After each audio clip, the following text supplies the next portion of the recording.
మెదక్ జిల్లా కేంద్రంలో భారత రాజ్యాంగ దినోత్సవ వేడుకలు ఘనంగా నిర్వహించారు. జిల్లా కలెక్టర్ రాహుల్ రాజ్ ఆధ్వర్యంలో జరిగిన కార్యక్రమంలో అధికారులు, సిబ్బంది పాల్గొన్నారు. ఈ సందర్భంగా కలెక్టర్ రాహుల్ రాజ్ రాజ్యాంగ దినోత్సవం ప్రాధాన్యతను వివరించి భారత రాజ్యాంగం పీఠికను చదివి వినిపిస్తూ అందరితో ప్రతిజ్ఞ చేయించారు.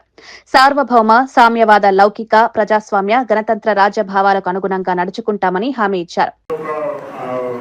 ఎస్పెషల్లీ తెలంగాణ లాంటి రాష్ట్రంకి అప్పుడు హైదరాబాద్ సంస్థానము భారతదేశంలో విలీనం కావడం జరిగింది. సో 1947లో మనకి ఇండిపెండెన్స్ వస్తే 1948లో చాలా మంది కూడా సంస్థానాలన్నీ కూడా భారతదేశంలో విలీనం కావడము. సో ఇప్పుడున్న భారతదేశం ఫార్మ్ కావడం అంతా కూడా ఫుల్ ఫ్లెజ్గా మనకి 1948లో జరిగింది.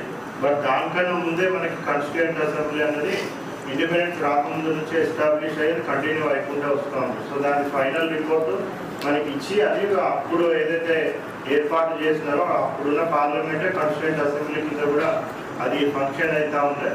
సో వాళ్ళు ఆ కాన్స్టిట్యూషన్ని అడాప్ట్ చేసుకోవడం 26 నవంబర్ 1949లో వాళ్ళు అడాప్ట్ చేసుకోవడం జరిగింది. తర్వాత దాని యొక్క 100% అన్ని ఫీచర్స్ కూడా దాని టోటల్ కూడా ఇంప్లిమెంటేషన్ అనేది మనకి 26 జనవరి 1950 రోజు మనకి ఇంప్లిమెంటేషన్ ఫుల్ ఫ్లెజ్ జరిగింది. సో దానికన్నా ముందు కొన్ని ఫండమెంటల్ రైట్స్ అటువంటి కొన్ని ఇంపార్టెంట్ ఆర్టికల్స్ మాత్రం 26 నవంబర్ నుంచే స్టార్ట్ అయిపోయినాయి.